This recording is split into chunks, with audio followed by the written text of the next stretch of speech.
Okay, welcome to Epic Experiences, where we encourage people and inspire communities. This is only my second episode. Well, third, but second is like a relaunch. But I am so happy to welcome my sisters with me today. And so, if you can introduce yourselves. I'm Tanya. I'm Anissa. And so, today we're coming together to talk about somebody near and dear to our hearts. This episode is going to be called Remembering Mae Sue. That's our dear mother. And so we're just going to talk about our time with her separately, together, and then we're just going to take you on that journey with us. And so just remember that this platform is for folks to come together and share out of their lives, share their experiences, and to really inspire others to just know that they're not alone. That they can live life, they can overcome, they can do hard things. And so that's what we do here at Epic Experiences. Y'all ready? You sure? Yeah. Okay, so of course we're coming together to talk about, we call her Mae Sue because her first name is Mary, middle name was Sue. And so how did she get that name? Nisa, how did she get that name? I know how did she, how she got that name? She got it from OD. Yes. Did she? Yeah. Oh, you were too little. Yeah. Yeah. Your daddy. Oh, did not know Started that. calling her Mae Sue.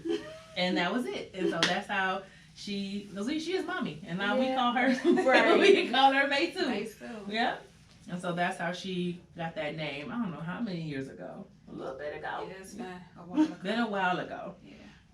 And so how this is going to work, we're just going to all just share. So I got a list of questions, but if we go off the questions or y'all got a question, it's totally fine. This is just an opportunity for us because we've never done this. We've never all talked about her like in this, of course not in this setting where we like sharing to more than just us, but we've never like talked about like our individual experiences because we have an age gap. Mm-hmm. Because I'm the oldest. I'm 48, and Tanya, I'm 41. 41, and Nisa, I'm 25. right? So it's a huge gap. And so we have, depending on where we were in life, like I'm almost double Nisa's age. So there's a lot that happened. Parents have a little different experience when they have more kids. So what she did with me might not be what she did with Nisa because she's a little older. So it might have been a little different. So we just want to come together and just really just kind of, do some talking and some healing and some laughing and all that with regards to our dear Mae Sue. And so I want us to start off talking about our favorite memory of her. And I'm not going to always go first.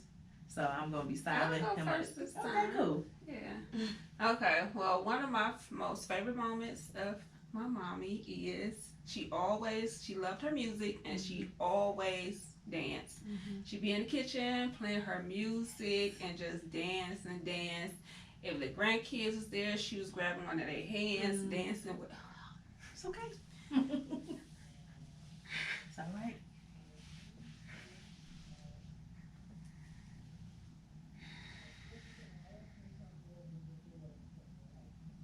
I have a radio in my kitchen because of that. Because she had a radio under her cabinets. Mm-hmm. And so Sure did. she had a radio there. So I put a radio in my kitchen. Mm-hmm. That's still there. That's got CD players on. Don't nobody got no CDs. Right. But I have it there because she had it there. Mm-hmm. And that dancing. Yeah. That famous move. Mm-hmm. That was her. That was her and them feet. Yes. Pointed toes. Yes. And that she take them hands and she get to going and she get to spinning. If anybody ever saw her, that spin move was famous. Did they call her what, Spinderella? There you go. She was famous for that spin. Nisha, you want to go? It's hard to choose. I have I know. so many. I would have to say, it's a tough one. I don't know. Just spending time with her every day was just great. I loved her taking me to work with her. Oh, Yeah, that was, I don't know, something about being in office space and being young. I just thinking I know what I'm doing. I think that was just fun to me. mm-hmm. It was just, I don't know, just being in her aura all the time was just a good She did time. love taking us to work with her. Yeah. She did. Yeah, I think she didn't have an office when I so I'll be sitting in the corner of her cube. But yeah, it was times too that I had one with her. It was back when she had her cubicle before she had her actual office. Yeah, yeah. Yeah, I said I always remember Cleveland Clinic, you know, when it was just that building on 93rd. That's all it was. Not all this big, you know, what they got right now. And so she was there a long time too. Knew everybody. Right. And I guess it's hard to pick. Yeah, it is. It's so hard to pick. I don't know. One, I'm just gonna pick the first one that came to my head when she came to my 6th grade class for career day. Yeah, I was at Way Park Elementary, and she came to talk to my class. I asked her if she would come, and she said yes. And she came to Way Park Elementary in the 6th grade, and she talked to my class, and I picked out her outfit. I told her what she had to wear. And you know, Mama used to love to wear black stockings. Yeah. With everything. Yeah, she did. I'm sheer. Yes. But she had this outfit. It was like a yellow sweater with white flowers on it, and the skirt was white with yellow flowers. So it was like an opposite thing. And she had white shoes, and she was putting on black stockings. And I said, Mommy, please don't wear that. She was like, ain't nothing wrong with my outfit. And the kids don't know nothing about nothing, but I was like, please don't come in here with some black stockings on. And it didn't look bad. I don't know why I was so put off. I guess the same way I was put off with her blue eyeshadow, because she wore blue eyeshadow. She loved that blue eyeshadow. That I popped it out of her thing one time, because I was like, I'm tired of her wearing it. But what she loved black stockings, she loved the blue eyeshadow, and she loved, what was her perfume? White diamonds. Oh my God. Those 3 things. And so, yeah, so that's one of the first memories, because I was proud that my mama came to talk about her job at my school. And so that was pretty cool. So yeah, that was cool. And so the next thing I want to talk about is, do you have a whooping story? Like, you know, what was the one, and even if you were disciplined, you know, so many times, but when did she or you do something that she let you know? I'll go. So I'll go. I remember one day I was in elementary school. I probably was, I want to say 4th grade, and we had a field trip that day. Forgot to tell Mommy to fill out the permission slip. So when she dropped me off, I got to the door and I was like, oh shoot, my permission slip. Turn around, she's pulling off. I'm like, oh, I don't have a phone. I can't call her. I chased her car down the street, and I walked all the way home from my school to have her sign my permission slip for this field trip. Wait a minute, 4th grade was where? At John W. Raper. And you walked all the way home to Way Park. Yeah. And yeah, she whooped my butt so bad. So bad. So bad. Yeah, I didn't. I couldn't even go on a field trip after that. I was. Did you go back to school? Yeah, she took me back, and then she cussed out the gym teacher for letting me leave because he watched me walk away. Yeah. The cuss out. Oh yeah. Yeah. You ain't been cussed out. Oh yeah. That's stay focused. Okay. Okay, my whooping experience was, I can't remember the exact age, but I think it was like 11 or 12, something around there. My friend next door was going over to her aunt's house, and I wanted to go, and I was at home with you, and I asked you, could I go? You told me no, so I was like, I'm gonna call Mommy. I called Mommy and asked her. Mommy told me no. Me, gonna do what I want to do. Went and told the neighbor that Mommy said I could go.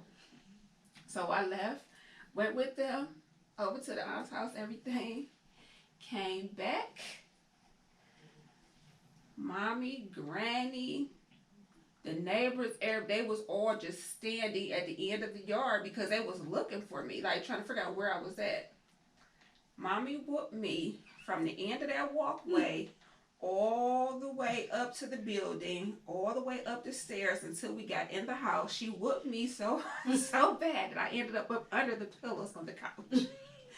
I remember that as if it was just yesterday. I would never forget that whooping. And after that, I never got a whooping again. That was my, okay, so I'm going to tell mine and then I'll ask the question. I was going to ask that, but I'm going to tell mine. So you told, now I don't remember this. You asking me like, I don't remember. And so I know you don't remember this because you were little. So this is when we lived on Parkview. Oh, you don't even remember us living on Parkview because you were a baby. I just remember hearing Parkview. Yeah. So we lived on 116 with Parkview. And it was me and Ronnie in the house. And then Parkview was a living room, dining room, kitchen. It was all in a row. And so you had to be like 2, real little. Okay. And so me and Ronnie were throwing the ball in the house. So this table right here, let's say I was on one side, Ronnie was on the other side. You're the table. You were in the middle. We were throwing the ball back and forth, and you were watching us. You were just watching us. You too. So you watching us throw the ball, and you know back in the day, in the ceiling was the light bulbs, and they had the glass cover over the light. It ain't fancy now where it's all screwed to the ceiling. It was just a cover that was held on by some little screw thing. And so we were looking. Mommy came, picked you up, and said, y'all stop throwing this ball in this house. She picked you up, and let's say that door right there is the hallway to go to the bedrooms. She carried you to that door, went into the hallway. Soon as she got in the hallway, I don't know if it was me or Ronnie. I don't know who threw the ball. The ball hit the light cover. The light cover hit the ground right where you were standing. Shattered in a million pieces. It was glass in a million pieces. I remember me and Boo looked at each other. I don't even know if he remembered this. I haven't talked about it with him. And Mommy wouldn't even. I'll get to that. So she came back in that doorway and she saw and looked at us. She was like, you could have killed your sister. Now, imagine I had on, so this is when were you born? 81. 83. You was 2. I had on this one piece terry cloth, made like a bathrobe. That's made out of terry cloth short outfit. And it had drawstring shoulders. That woman grabbed them strings, she pulled them both, and it fell. She tore me up. Because if you were standing there, I mean, really, I deserved it. She tore me up. And you could have killed your sister, whatever. And then I had to pick up all the glass. I don't know where Ronnie was. He ain't right. Right. And so, that was wow. And like you, after that, never got nothing. I was whatever. I ain't get in trouble no more. I was the perfect child from that moment. Perfect to the point I have to get a whooping. And so, what I was gonna say I asked her about that. I was grown, probably married to Jay and everything, and I was like, remember when you? She wouldn't talk to me about it. It was too painful. She would not talk to me about it. I don't know if she felt bad that she took me to an inch of my life or the memory of what she felt when, she came and she had just told us to stop or whatever, but she wouldn't even talk to me about it. She was like, I don't want to talk about that. And she just walked out the room. And I was like, wow, that's deep. Because I was laughing. I've laughed about it so many times. Yeah. But she was just she don't want to remember, because she knows she took it to me. Now, too, Mommy, she really wasn't big, on whoopings. So if you got one, you deserved it. Going where you was supposed to go. Doing what you was supposed to do. Yeah. Listen, do what I say. And if you don't, I remember she told me I wasn't getting no Christmas. Lord have mercy. Exactly. Oh boy, I was like, damn. What are you saying? No way. But yeah, it wasn't a lot, and she didn't have to. She ran a tight ship. Do what you're supposed to do. You got your responsibilities, and that was it. Because she wasn't. Hey, it wasn't a bad place to be. You know what I'm saying? She took care of us. She worked really hard. She loved us, and that was it. It wasn't a bad upbringing. She was fun and funny. Yes. You talking about she cussed out the gym teacher. Yeah. You did not want to get on her bad side, boy. Once you was hey. From that day forward, he was always so scared of Mommy. She came in, how you doing, Miss Grant? Like, he would not make eye contact, nothing. He was... I remember she cussed out somebody at the Ponderosa because he wouldn't let her share the table. I said, and I was young, I was like, I'm sitting there like, I don't know what to do. I don't know what to do. And I just followed behind her because she walked away and I was just standing there looking at him like, oh, it's going to go. She did not play. And so, I know I'll be talking about that, like, what life lessons did you take from her? Not that she sat us down and said, hey, daughter, let me tell you, blah, blah, blah, blah, blah. But just being her daughter. Like, what did you... Be responsible and take care of your business. Yeah. Yep. Live life, have fun, and enjoy every moment. You never know when it's going to be your last. Well, yep. And for me, definitely those two. And, I don't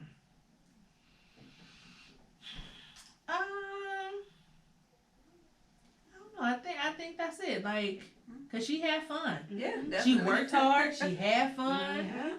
Mm-hmm. She laughed a lot. Yep. And that was it. And just watching her, like, cook, I think that was... Yeah, that was her thing. Yeah. So that's leading into my next one. What's your favorite meal that she made? Ooh. Man. I know, ain't it hard to pick? Jeez. I know mine. I made the best chicken. Yeah. Yes. That was the best chicken. Her mac was great. Mm-hmm. The Mexican cornbread. Yes. I still could never... I try. Yeah. And I know the components. Yeah. But it's the same thing. I can ask her all the time, like, how do you... Right. You gotta cook it with love. And I'm like, okay. And I guess now, looking at our kids, like, there's things that we make... Same thing. Like, I don't know. Right. Yeah. You know, same thing. But growing up, it's like, how is this so fantastic every single time? Shoot, the roast. Oh. Yeah. Everything. I will say I did go a stint when, like, she was putting meat in gravy, like pork steaks, and that was, but as a kid, I didn't want gravy on my food. And I would yell downstairs, please don't put no gravy on there. She used to love making that homemade gravy. And guess what? It would be gravy. I don't know what to tell you. She ain't making no supper without no gravy. You better eat this gravy or figure it out. Yeah. And I just drowned in the kitchen. Yeah. I couldn't appreciate it. But now I wish you would hear that. She put that water in that pan. Let it get smoky for a little minute. Making that gravy. Oh my gosh. Let me see. My favorite is fried chicken, pinto beans, and cornbread. Oh, yes. Whenever she made that as a grown up, I was like, I'm gonna get my plate. Yeah. Put me some to the side. Because that was it. I don't know what it was on her fried chicken, but it was the bomb. On point every time. Every time. And her chicken and noodles. Yeah. That too. One time she made it with chicken breast. I was like, what is wrong with this? I was like, ain't no skin and bones in this. Like, I'm trying to make it healthy. I said, it's okay, Ma. It ain't got to be healthy. Remember the school pan? Yeah. She used to put the lasagna in the school pan. Yes. For those of you listening, okay, I know you were like, we're really having some moments here. The school pan, our grandmother worked at a school. She worked for the school district. So she came home one time with a big, deep silver pan. It was heavy. We just called it the school pan because Granny got it from the school.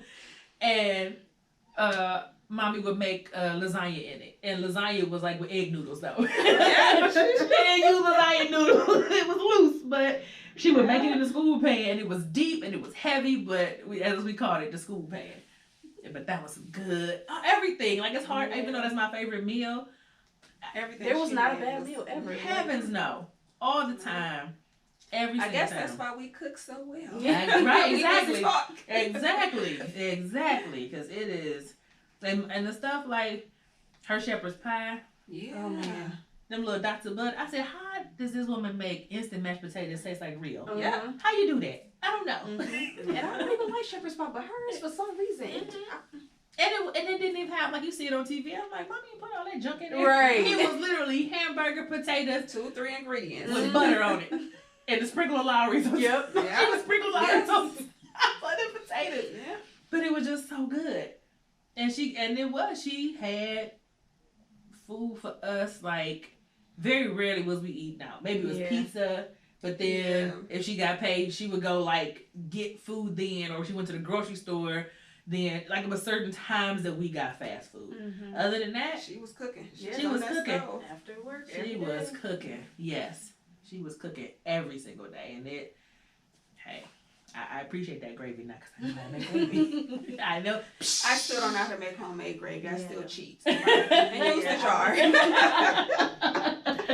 We have a gravy session. I come for you. Yeah.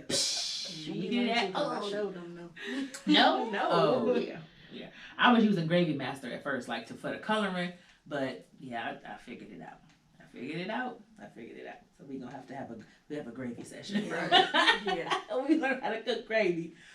And maybe this is connected to what we just talked about, but like what from her still lives in you. Like, not so much a life lesson, but like, do you do anything that reminds you of her? Like, it just naturally comes and you be like, oh, Mom used to do that. Yeah. Or you say something. Like, sometimes I hear her voice come out of my mouth. Yep. When I'm talking to my kids, I'm like, dang, that sounds just like my mom. Yeah. Or something that the kids do that remind you of her. And that may, we may come back to that, but I just think about that because that's her legacy. Like, what do I do that I watched her do? And I think one thing, like when I was at Sherwin-Williams and I was there for 14 years, I was like, I'm going to be like my mama. I'm going to stay at the same job for all these years and retired. God had another plan.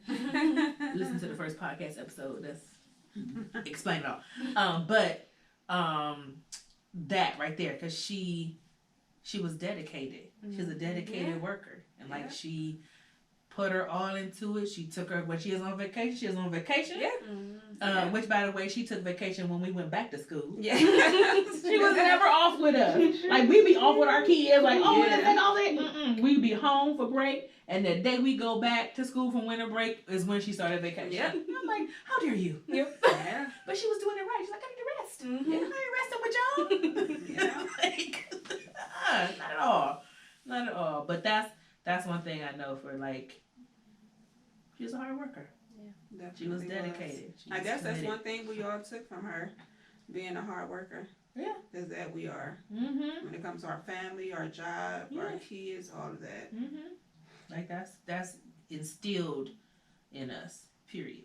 Like it's not even a question. Like we don't, and it's hard, we're tired, but we still get up and do it. Because that's who we come from. Yeah. That's who we come from. And I believe even like even with our family dynamic, like she was still connected. She's still a family person. Like she didn't steer away from family. Not at all. She was talk to her sisters every day. That was a thing. Never. I just remember on Christmas Eve, they was out in them streets. The three of them. Every Christmas Eve, like clock. We didn't buy a thing until Christmas Eve. What? And ended up with everything they wanted. How? Ended up with everything they wanted every time. Now that would never happen. Shelves is bare. Because right, because there was no online ordering back then. Yeah. No, but they was out in them streets on Christmas Eve, and you had to go sit somewhere while she brought all the stuff in. You hear all them bags rustling. Yeah. And then you can't sleep because you're like, I don't. Then when she used to buy her video games, she would wait until she thought we would sleep. And was there to be playing the games and then package her back up. Right. Like it's never been open. Exactly. She was and it take a field to talk about how she would play Zelda. Man, remember the floor model in the dining room? And she had the Nintendo on there. She would play Zelda and beat all them levels. That was before you. I was gonna say I don't remember that, but I remember Zelda was her thing. Yes. On that Game Boy, I remember. Yeah, see, okay, but yeah, we actually had it on the Nintendo because it was a TV in the living room, and in the dining room she put the floor model. Yeah. For those y'all Google what a floor model is, and she would have it in there and just play all the games. Like that was just her thing, and you had to try to beat. It wasn't no beating her. It wasn't. Not on Zelda. Not at all. Not on Zelda at all. Not at all. And like all these great memories and just, you know, the legacy that she left in us, the hard work, even in the whooping stories we had, we know it was because like she loved us. Yeah. Like, I'm just not gonna let you be out here all wayward and doing what you want to do. Like, what if you would have got hit by a car? What if them people stole you? Yeah. What if you killed your sister? Like, Yeah. it was all the things of you can't just be out here all willy nilly. Like, that's just not how I raised you to be. That's not what we gonna do in this house. And we had to, you know, because we all said, and we deserved it. Yeah. Like we deserved it. Like you didn't do you, and it wasn't like, you know, I broke a mug. Like you walked up and down. That's a walk. It is. You got in a whole car with strangers. Well, you went to a stranger's house, Right. And I just outright just denied and defied what she said. And that wasn't gonna fly at all.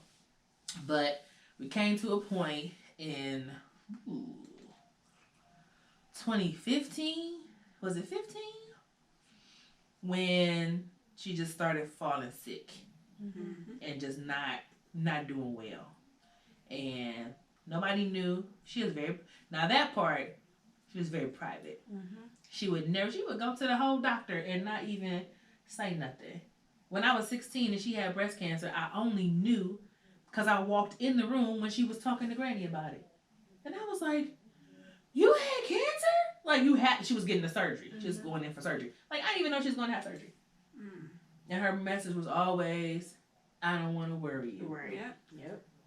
Every time. What? And so, in Mae Sue fashion, you know, she started not feeling well, going to the doctor a lot, and she would give you little bits and pieces. Because it wasn't a full, let me tell you, it would be like, I'm going to drop this little nugget, but don't ask me no questions. And I'm like, well, what you telling me for then? Right. Like, I would be so frustrated, like, you can't do that. Yeah. You can't do that. So that was my experience because I wasn't at home. You know, I was living separately, but she would call, say this little thing, get in and get out. Yep. So how was it for you? Like, you were at home with her. Living with her. Yeah. And so what did you notice when you were home?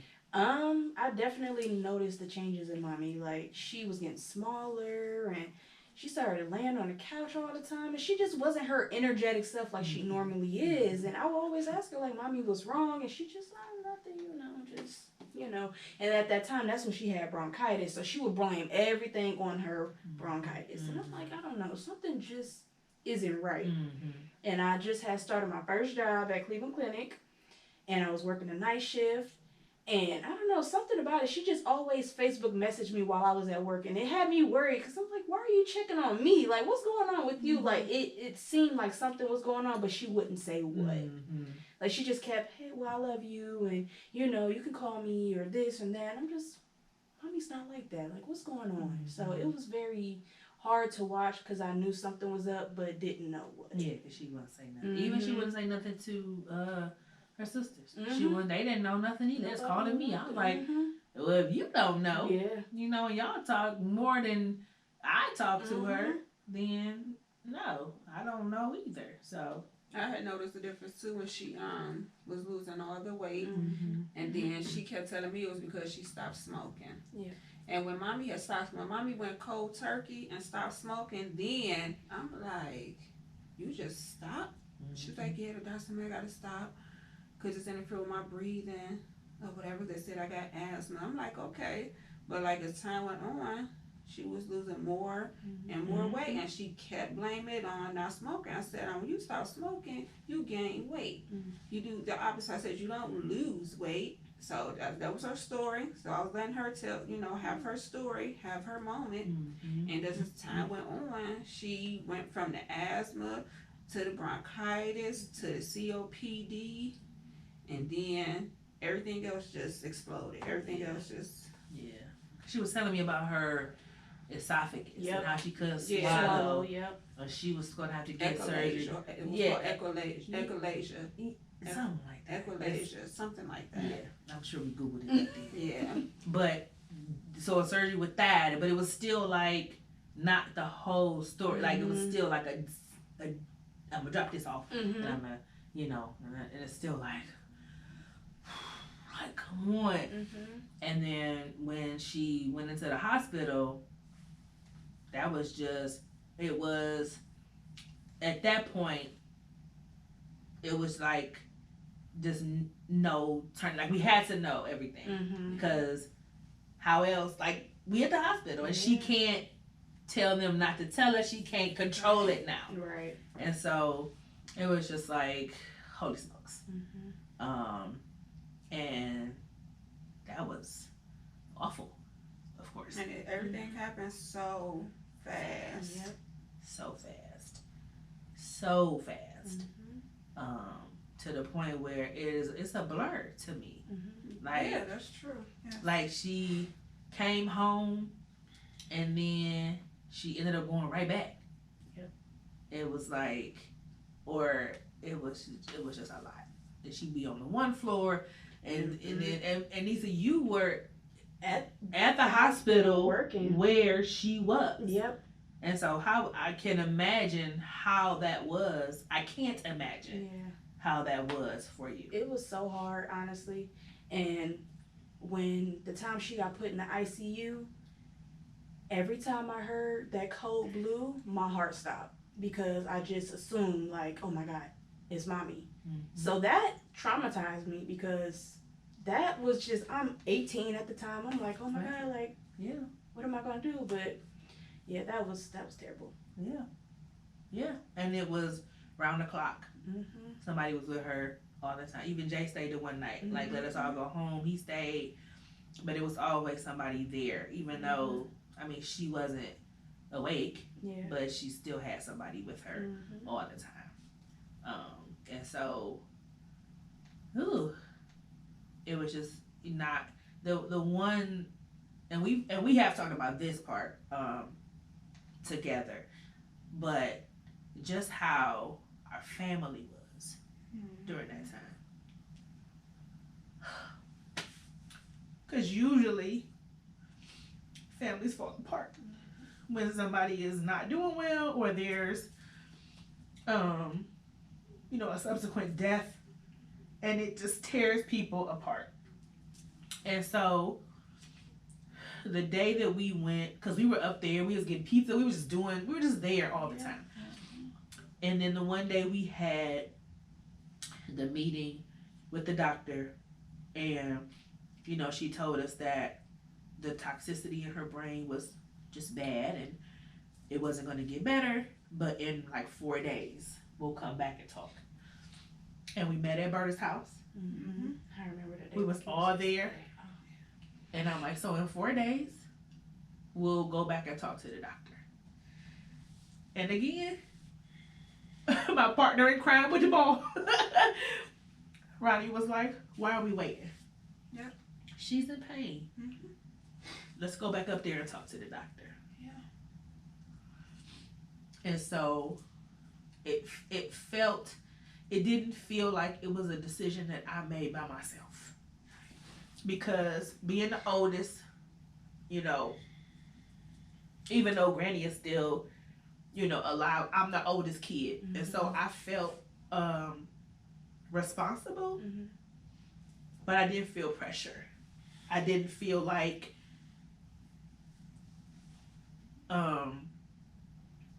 anybody was pressuring me to do one thing or the other. I didn't feel like I was making a decision that wasn't it wasn't just my decision. That's how I felt. I felt like we were all traveling in this pack of people everywhere and talking and asking questions. I had a notepad and I would, like, even Berta was like, ask this, ask that, and I would go down that list and ask the questions. Then I would come back and we talked. We have a meeting and, you know, what about this and what about that, and then when we went back up there, and then we stayed because they had put her in that the long term, yeah. And so we were in there, and we just sat in that room. Yep. We sat in that room around her bed. We talked, and we, you know, we were in there, and that was. It almost seemed. It didn't seem real until it was real. Yeah. And at that moment, I mean, I say, I don't wish that experience. It is two things: to be present when somebody transitions, to experience that is, there's no words for it. I don't have a word for it. But I also don't ever want to experience that again. Yeah. Never. Because you don't know in that moment what you're going to do. It literally, there was over 10 people in that space, and everybody had a different experience. Everybody had a different sound. And I remember I remember Ree. I just remember just sounds,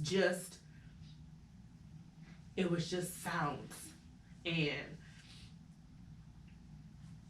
it is something that is, what's the song by who? A Beautiful Nightmare. It was, I don't ever want anybody to have to go through that. I wouldn't choose that. And we didn't know, but we know we weren't leaving her. Yeah. We know we weren't leaving her side. And so if you can, and I just know for me, knowing that she had accepted Christ as her Savior, I knew that. I remember the day she called and told me that her coworker pulled her in the office and they prayed together. For me, I knew in that moment that when she transitioned, she was leaving this earth and she was with the Lord. So that, it was a comfort, even though I knew I wasn't going to experience her in human form again. And so it makes it better eternally, but not earthly for me. And so, like again, I said, if you're able, like, what in that moment, what do you remember about that moment?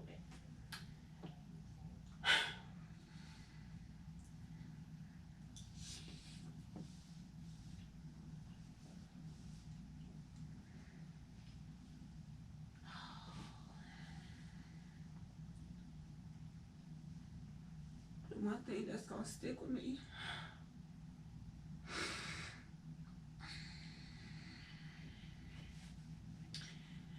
when we decided to take off the life support, and she made it all the way through to the next morning. Yep. I had left to go send my kids off to school, and when I came back, she was still here. And when I went and stood at her bedside, I kissed her. That's when she left. Like as if she was waiting for all of us to be there at one. Yeah. Before she left us. And she had a smile on her face. That's one thing that's gonna stay with me forever. And that's, you know, that she left in peace. Yeah. Yeah.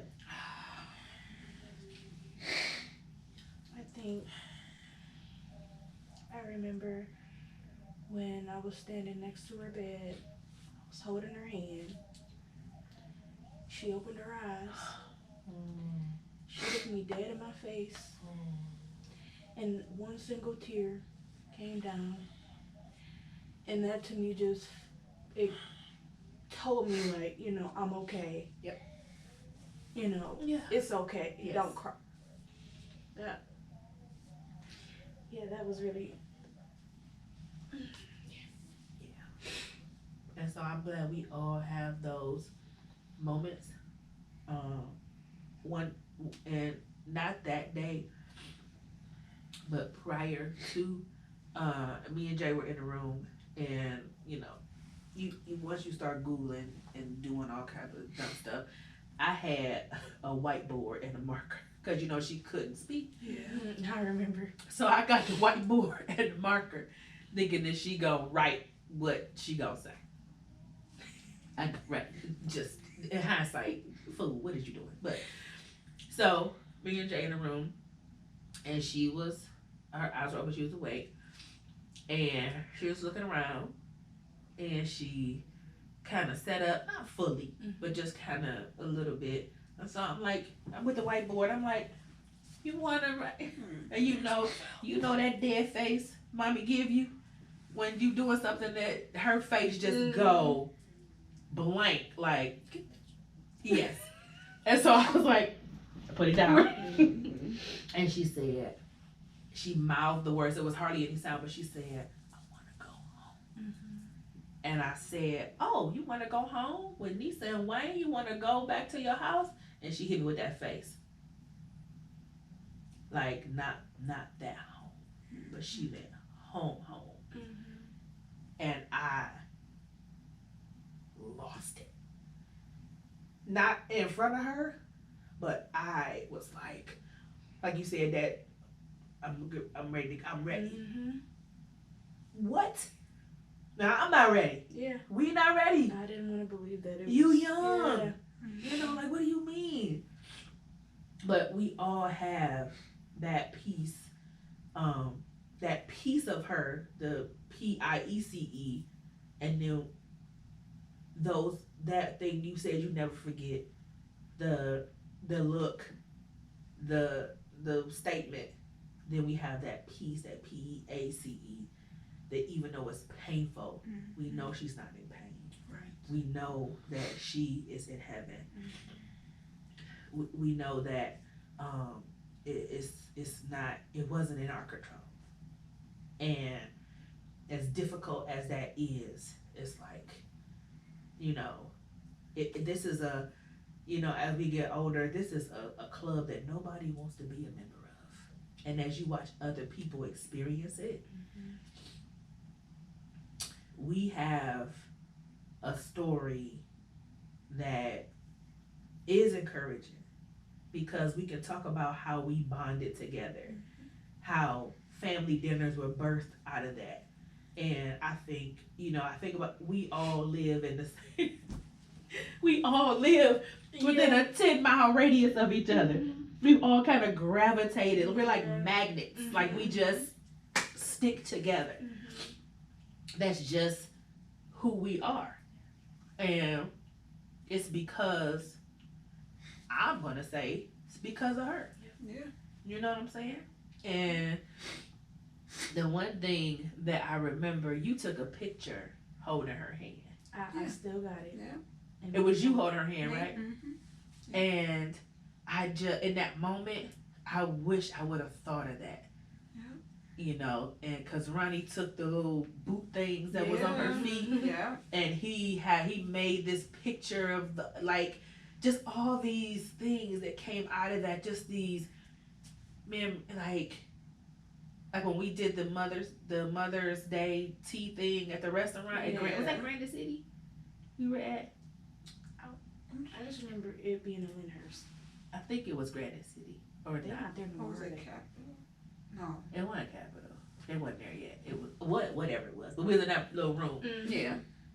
And then we took the one picture of her from the party and kind of put it up in the corner. Yeah. Just all those things and memories that that we created, after that. And it's just like, of course we'd rather have her here, but I don't think it has put us in a place where we're stuck. Right. Because that could be, it can spiral into a different direction.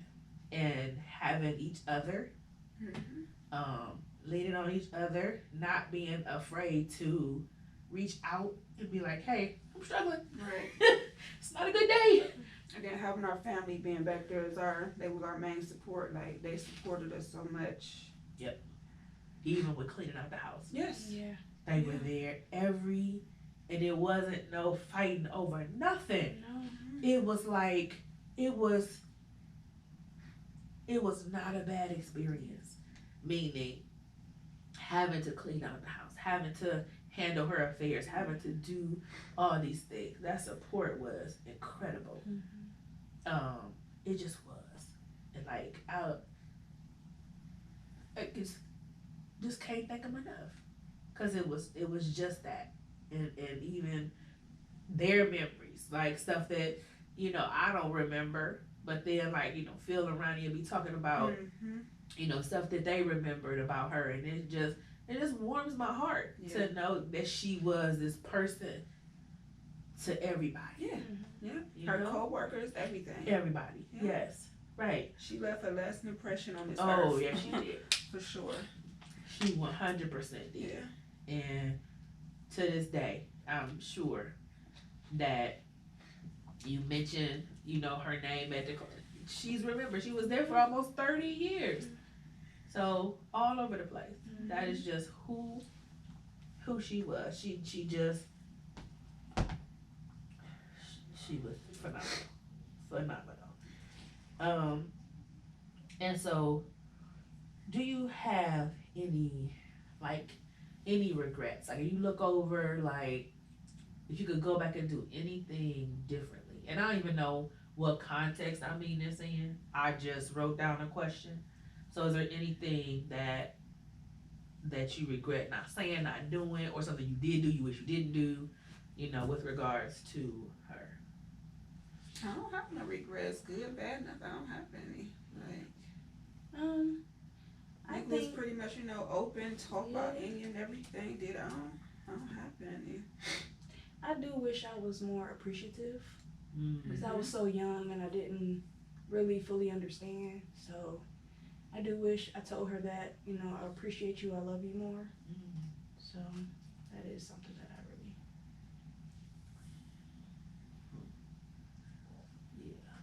really. And I think, like, cause growing up, she didn't say it a lot. Yeah. Like, she showed it, but the whole mushy gushy type, nah. That wasn't her. But then I'm so opposite with Kristen. Like, she be like, why you in my bed? But that's just who I am. So I we know that she loved us 100%. She definitely showed it. Yeah. And so I don't know if I have any regrets. Like, I don't think so. I think maybe sometimes I wish I would have called her more. But when I called her, like, we talked, but you get into your life and you just do it and moving and grooving. That would have been a little more intentional. Just to call. Well, I was always open, even though I had my own place. Right, and for me, it's like, I think just the busyness, that I wasn't so busy, or even in the midst of my busyness, that I did that. So that's why now, spending time making sure I'm intentional with talking to y'all and seeing y'all, I really want that to be important, because I know that family is important to Kristen. Like, it's really important to her. And so, not being so busy that time just goes and we look up and we haven't talked, or we haven't texted, or we haven't done anything. And I'm like, that can't happen. It can't happen. Because that would be doing her a disservice. Because she didn't have us for us to live separate lives. Our lives need to be intermingled and intertwined. So that's the one thing. I don't want to ever be too busy to not communicate. Yeah. That's just really my and so that's our girl. That's our girl. And I do want to thank y'all for doing this, for being open and being vulnerable and taking this time to sit in this space and just share out of your experience. And if there's anybody right now that's listening that is maybe going through a hard time with family, thinking about like, you know, what would you say to people who, because you never know when you're gonna lose a parent. Like you don't know. Um, but if they're just maybe not in the best space with their mom, or they're just um, not appreciative. Like, what are some encouraging words you would leave to folks about their mothers? Hug and love on your mama while she is here. Yes. Hug, hug, hug, love, love, love. Any problems, issues, or whatever y'all are going through, fix it, please, because it's not worth it. Because once they're gone, you're going to miss them and you're going to regret it. And you're going to be like, I wish I would have said this, wish I would have done that. It's not worth it. Hug and love on your mama, grandmama, all of that, please. Yep. I second that. I agree 100%. Yep. And for me, agreed. Like, be intentional. Make it a point. You are never too busy to, especially in this day and age, you can communicate in so many different ways. You can text, you can call, you can leave a voice memo. You can do so many things, but don't let, I would say, 2 days go by. And let them know how much you appreciate them too. Yes, mama. Please. And remember this, your mother is also a human. And so they're parenting out of their experience, just like we're parenting out of our experience. So if we don't have, they can only give us what they have. And so if it's something that you lacking, especially if you're a grown up, talk to your mama. Tell her, express, what I'm saying? Say you sorry. You know what I'm saying? Like that's a grown up thing to do, is to apologize and try to just have some kind of come together and some kind of peace and resolution, because you mess around and that blink of an eye, we each had 3 separate experiences because we're different ages and whatever. But the one thing is that we loved her and we know that she loved us, and based on that love we can love each other. Like we don't even argue. We don't. We don't. Like, we don't have no arguments. Like, we don't really have no disagreements either. No. Like, we don't. We talk. You know what I'm saying? We laugh a lot. We don't. And so, and I think that's just because she ain't really, she will get a cuss out. But, other than that, and then, but that's just how we choose to live in harmony and to be sisters, and we choose to know that it's us, and we need to honor Mae Sue in that way and make sure that her legacy lives through us, through our kids, and just through the rest of our family. And so, just hug her, love her, call her, text her, to make sure that she knows that she is valued and loved by you, because when you I don't know if she can hear us or whatever. I do know, before we go, the signs and the wonders, let me just say that, because I've had several. Y'all probably thought I was crazy, but when I had the towel in the bathroom, I remember that. Yes. Okay, you sent me a picture of it. So we had tile in our bathroom. We had the tile for a long time. After our mother passed, and I know I took this off a tangent, but it's okay. After she passed away, and I took a shower in this bathroom every morning. But after she passed away, I got in the shower and the tile looked like her face. I took a picture of it. I pulled up the picture that it looked like. I showed it to you and Daquan. Yeah. And I showed it to Jay, my husband. He probably still think I'm a little off. But I couldn't unsee it. It literally morphed in the tile. It was a marble tile. I promise you. I'm a witness. I've seen that. And it looked, oh my gosh. And so we have since got the bathroom remodeled. A part of me was like, can you save this tile? And I was like, okay, don't do that. So the tile is gone. But now what do I see? What's my sign right now when I see her? See? The dragonflies. Oh, yeah. Oh, yes. Yes. Yes. Now, I ain't never seen no dragonfly flying around Garfield Heights, Yes. Ohio. But the one time I was in the backyard talking to my neighbor, and a dragonfly flew over my car. And I was like, what is that? He said, that's a dragonfly. That means that's a loved one visiting you, whatever. And I was like, what? Yeah. Ever since that day, I see them in the summertime. I see them everywhere. Mm-hmm. When we dropped Kristen off to college, we dropped her off at the hall, wherever her last stop was before we was getting on the road. She got out the car. We got out the car. A dragonfly flew over my car. And Jason was like, oh Lord, she about to lose it. I did. Because why? Mm-hmm. It flew up when we were pulling out, we were leaving, because we took my car and then Kristen, I was in the car with Kristen and Jay was driving my car. We were pulling out the driveway in Kristen's car and a dragonfly flew over Kristen's car. I don't care what nobody say. I know what I know. Mm-hmm. And I will tell you and encourage you, look for those signs and wonders of your loved one. I'm not, let's not get twisted now. I trust Jesus. I don't believe in voodoo and any other hoodoo or whatever, but I believe when I see that dragonfly, when I saw her face in that tile, sometimes I would come downstairs and the living room light would be on, the lamp would be on. Ain't nobody downstairs. Mm-hmm. What? But I just, after a while, I was like, that's just her. Mm-hmm. And I would turn the lamp, it was a touch lamp. I would touch the lamp, turn it off, and that was it.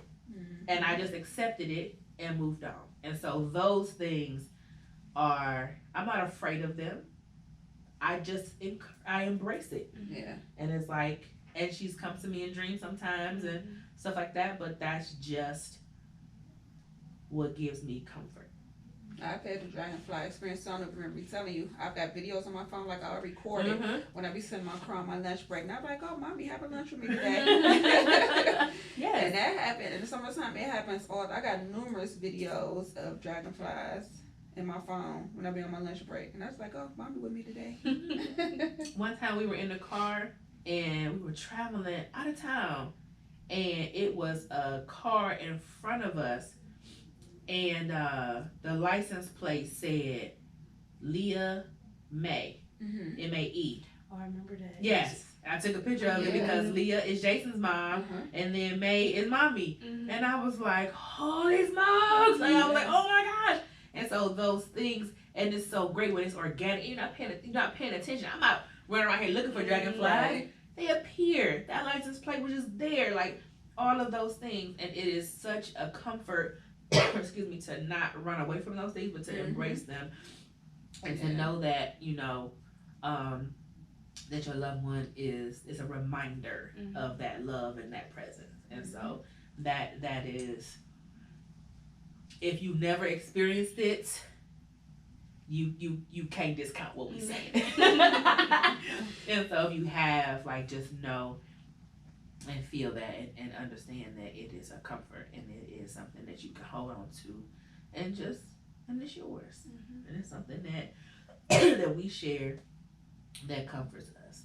And so we just hope that from our conversation that you can laugh with us, cry with us, resonate on the whoopings if you had a whooping mama like we did, but not many, but they were effective and they were intentional and we deserved them. But just to be able to appreciate the person who birthed you into this world. Like, we're all moms, and we know, excuse me, we know how hard that is. You know, you're trying to raise kids and do right and go to work and be cute. You're trying to do all them things at the same time. It's tough. And so that makes us appreciate our mom even more. And so we're grateful that you took this time to listen to us, to just get whatever you get from our experience. And we thank you for joining us on another episode of Epic Experiences.